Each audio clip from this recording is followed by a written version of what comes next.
Ameshika. Bernard Okemo.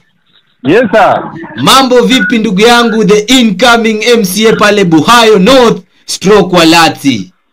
Nashukuru kaka. Uko namna gani ndugu yangu? Sina neno, labda wewe. Hapa ni Roji Radio, nyumbani kwa burudani, na niko na mwenzangu hapa. Naam. Siku zote nakwenda kwa jina Presenter Crazy the Show Master. Yaani nikikumaanisha kwamba Presenter Crazy the Show Master kila kitu ni sure. Okemo Bernard. Jika babu naweza nipata vizuri manake niko on transit.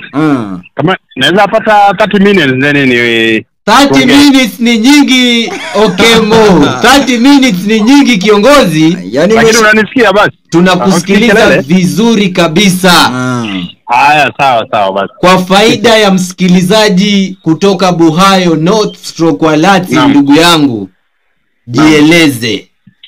Wewe ni nani? Mimi ni Bernard Okemo. Etiang kwa jina la kifamilia. Etiang, wewe ni Mteso. Naam. Nyumbani ni hapo Logiri. Yeah. Na mimi ni last born kwetu. Vile umesema ukweli kwamba kuna hayo mazungumzo kwamba wadi yetu iendelee mbele. Niko na hayo maoni 2027. Uko na maoni ya kukuja kama the MCA, lazima uende county assembly, inaitwa hivyo, county assembly 2027. Yeah, na tunakuja kama savior. Kwa maana kwa muda mrefu sana wadi yetu imekaa nyuma. For almost 20 years now. Ile uongozi wa kitambo wa ule alikuwa anaitwa councillors. At least ilikuwa nzuri. Sijui kama unamkumbuka kwanza hapo kwa councillor, sijui kama unamkumbuka councillor Jackton Imai. Huyo ni babu yangu. Huyo pia ni babu. Ndugu yangu, sasa lazima utapita kura whether they like it or not. Ana utume soda kabisa. Wajua kwa wodi. Yes. Kila mtu ni relative wako, upende usipende. Naam. Sasa bwana Bernard Okemo. Naam. Kwa faida ya Gen Z pale nyumbani, kwa faida ya kijana. Naam. Kwa faida ya mama mboga. Naam. Kwa faida ya ule mzee ambaye yuko pale kwa kisiagi. Naam. Kwa faida ya kijana yoyote pale ambaye ako mjengo. Naam. Wewe unawapangia nini hao wote watu kama wa Buhayo North stroke Walati wakati utachaguliwa? Na mwanzo nashukuru kwanza kulipata hiyo nafasi. Naam. Na ingawa niko kwa kelele, lakini nitajaribu kama tasikika vizuri. Unasikika ndugu yangu. Mwanzo vile nimesema kwamba mimi nimelelewa hapo kwa wadi. Nimekuja hapo, nimesomea hapo, ni university ndio nimesomea mbali. Kwa hivyo kuja upande wa maisha huwezi sema kwamba hakuna kitu nisijui. Kama maisha leo nimepitia maisha aina nyingi. Na saizi wewe ukinipigia ndugu yangu niambie umelala njaa, najua kwamba haunitanii. Najua unasema ukweli. Naam. So mimi basically chenye nakuja kufanya kitu cha kwanza ni livelihood ya wananchi. Livelihood ya wananchi ndio manifesto number 1. Number 1 ni livelihood ya wananchi. Kabla hata tujaweka taa, lazima tujue ule mtoto amekula, ameshiba, akaenda shule kama ameshiba. Naam. Kabla hujalala ama hujajua unalala kwa nyumba, lazima kwanza tumbo ndio kitu cha maana kwanza. Tumbo ndio kitu cha maana sana. Usipokula ndugu yangu asubuhi, huwezi kuwa na akili yako. Unakuwa na akili aidha ya uhalifu, ama unakuwa na akili aidha ya commit suicide, ama unakuwa na aidha ya akili ya kusema mbona mimi. Naam. So mimi kitu cha kwanza livelihood. Kitu cha pili ni opportunities kwa vijana. Job opportunity kwa Gen Z na vijana pale Buhayo North stroke Walati, and not just that word but Busia mzima. Exactly. Na ukikuja tukisema opportunities, naam, imaanishi job peke yake. Imaanishi opportunity in terms of talent growth.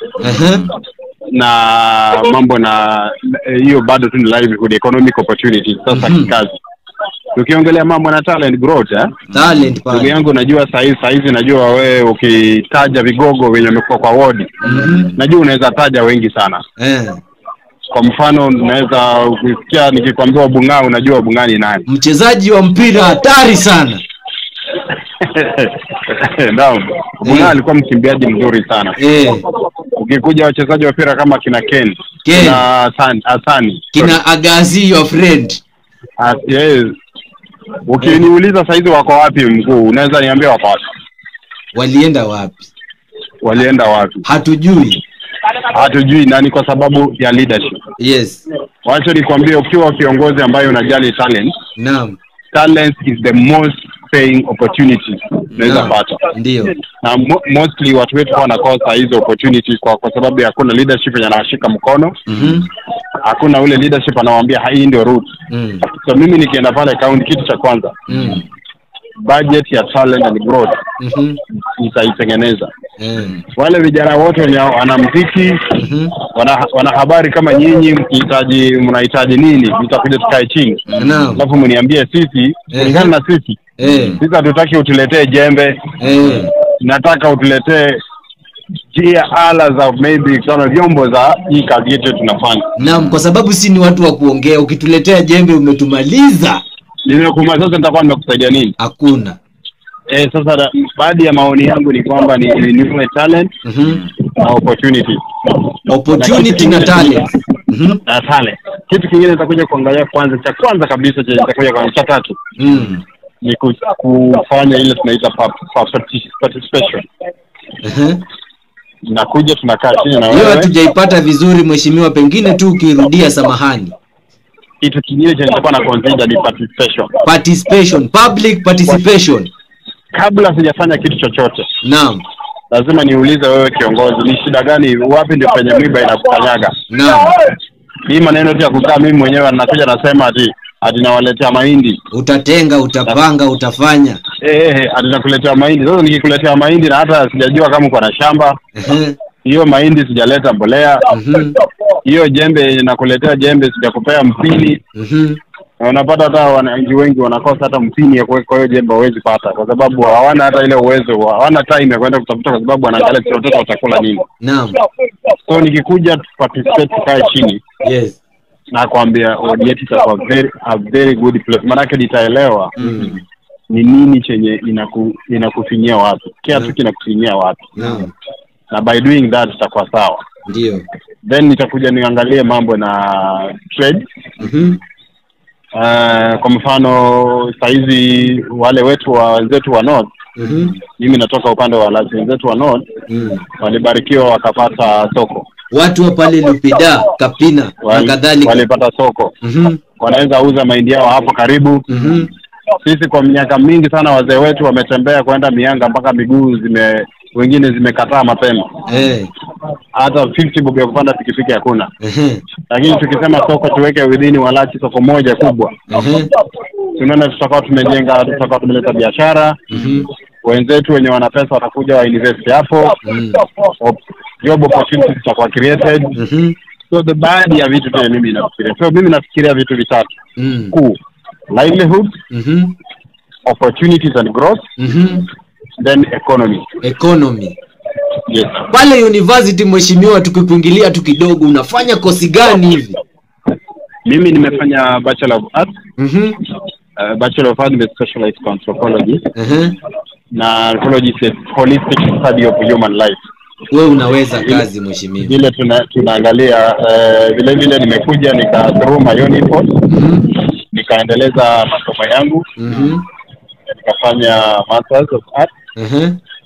Na niko na tajriba.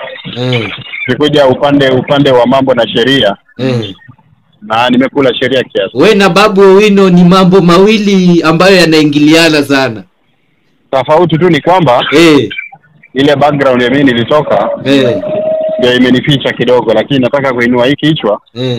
Na nikiinuka niinuke na sisi wote kwa wote. Sawa ndugu yangu. Pengine tu tukimalizia kiongozi. Yes. Mawaidha yako kwa wale watu ambao pia unasikia wanataka kukuja kwa ground na kusimama hiyo 2027, unawapa mawaidha gani? Kwanza mimi ningependa kupeana wananchi wenzetu mawaidha. Before tuangalie mtu. Tuangalie mtu mwenye anaenda kulala pale. Ule mtu mwenye anaenda kuchukuliwa na gavana apeleke Mombasa aogelee na nyamaze. Ule mtu mwenye amechoka, hawezi kazi, hata watu wakiongea mambo na sera ama sheria kutunga, Yeye naye akawa analala pale nyuma. Tuangalie mtu mwenye anaelewa legislation, maana role ya sana sana ni kutunga sheria. Kutunga sheria. Kwa mfano, tukikuwa hapo kwa ward yetu, tunataka kufanya kitu fulani. Lazima uangalie hiyo kitu kiko kwa sheria. Hiyo ni kitu number 1. Kama haiko kwa sheria utafanya nini? So wewe kama mwenzangu mwenye unataka kuania hiki, lazima ujipime uangalie unaweza ama hauwezi. Manake yes unaweza chaguliwa, lakini ufike huko utakuwa an embarrassment kwa wananchi. Naam. Huwezi watetea wananchi. Kazi yako ni kushika tu kupiga nduru, tunalemewa. Ilikuwa naona wenzetu wanaita media wanapiga manduru na wako karibu na serikali. So mimi pale nikienda, ninaenda kama mtu mwanzo mwenye naelewa na naenda kufanya nini. Na ninaenda kwa sababu ya watu wangu. Mheshimiwa, naam, Disemba kutakuwa na festive pale. Tulizungumza na aspirant mwenzako akasema atakuwa amepanga kitu inaitwa vijana na Agasi tournament, wa mama wavurutane kwa kamba. Wewe umepanga nini? Disemba tunaenda kukua na the biggest tournament world guys kuwa nayo. Mheshimiwa, ukikuwa na the biggest tournament pale usinisahau. Hata mimi ni mwanahabari na natoka hiyo area yako. So nitakuwa natangaza mpira live pale na maji yangu mheshimiwa, nikumbuke mheshimiwa. Kwanza niko natafuta hata PA sasa hivi tunaongea. PA? kama uko na mtambo si tayari najua kazi ni tunafanya pamoja. Naam. Vile niliwaambia kwanza mwanzo kwamba mimi kazi yangu itakuwa tunafanya na watu pamoja na wanaelewa tunafanya kufanya nini. Kwa hivyo kazi tutaipiga. Mheshimiwa, tunashukuru kuzungumza na wewe. Naam. Uwe na siku njema.